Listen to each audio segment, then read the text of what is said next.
সুখে আছো যারা, সুখে থাকো তারা, সুখের বসন্তে সুখ হোক সারা। প্রিয় দর্শক, রাত পোহালে কিন্তু বসন্ত বাতাস বসে এবং বসন্তের এই মলয় বাতাসে আমরা রয়েছি এই মুহূর্তে বইমেলা প্রাঙ্গণে। প্রিয় দর্শক, আপনাদের সবাইকে বসন্তের শুভেচ্ছা জানাচ্ছি, ভালোবাসা দিবসের শুভেচ্ছা জানাচ্ছি এবং এই সকল শুভেচ্ছা জানিয়ে শুরু করছি আমাদের আজকের আয়োজন। আপনাদের সবাইকে আবারও স্বাগত জানাচ্ছি প্রিয় দেশ টেলিভিশনের বইমেলাকে ঘিরে বিশেষ আয়োজন ফাগুনের মলয়টে। এই মুহূর্তে আমাদের সাথে যুক্ত হচ্ছেন আরও একজন অতিথি, আমরা কথা বলবো তার সাথে। আপনাকে স্বাগত জানাচ্ছি ফাগুনের মলয়টে। আপনাকেও ধন্যবাদ এই অনুষ্ঠানের যোগ দেওয়ার জন্য। হাতে যে বইটি দেখতে পাচ্ছি, আমি যদি একটু দেখতে চাই, রূপম সাদা মেঘ, আলতাফ হোসেন উজ্জ্বলের বই। বইটি প্রচ্ছদ আমার দর্শকদের উদ্দেশ্যে দেখিয়ে দিতে চাই। রূপম সাদা মেঘ, একটু অদ্ভুত নাম, বইটা আসলে কি নিয়ে?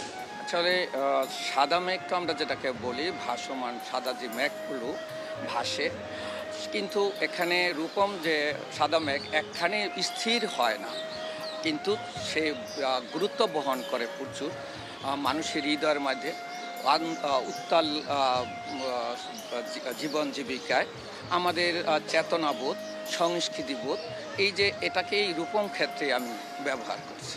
এখানে আছে আমার 52 থেকে শুরু করে আমাদের ঐতিহ্য যে বাংলা ভাষার জন্য প্রাণ নিবেদিত করছে, তাদের থেকে শুরু করে 24-এর আন্দোলনে কবিতার যে আমাদের একটা বিশাল ভূমিকা রাখে। কবিতা হলো সাহিত্যের প্রাণ ভাণ্ডার, যেটাকে আমরা বলি মস্তিষ্কের অংশ বিশেষ। এখান থেকে হাজার গল্প সৃষ্টি হয়। এই রূপমটা এই ক্ষেত্রে রূপম হিসাবেই আমি উপস্থাপন করছি। কততম বই আপনার এটি? এটা আমার এই বাংলা একাডেমি, অর্থাৎ আমাদের এই কমর একুশের এটা 3 নম্বর, কিন্তু আমার মোট বই এই পর্যন্ত 7টা বের হয়েছে।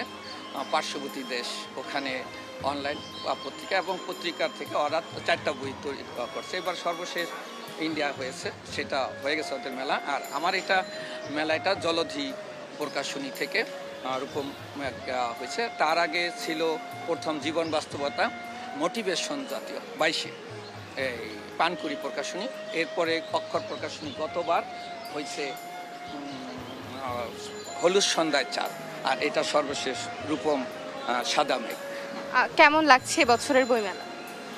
আমার কাছে একটু ভালোই আছে, আবার ইমেজ আছে। সবাইকে যে প্রাণ খোলাভাবে আমরা লিখতে পারছি এবং বলতে পারতেছি, সবার মধ্যে একটা আমেজ সৃষ্টি হয়েছে যে আমরা লিখতে চাই, আমরা পড়তে চাই, আমরা জানতে চাই নিজস্ব সংস্কৃতি। এটা ভিন্ন আমেজ সৃষ্টি করছে এবার। একদমই অসংখ্য ধন্যবাদ আপনাকে আমাদের সাথে যুক্ত হবার জন্য। আপনাকে ধন্যবাদ এবং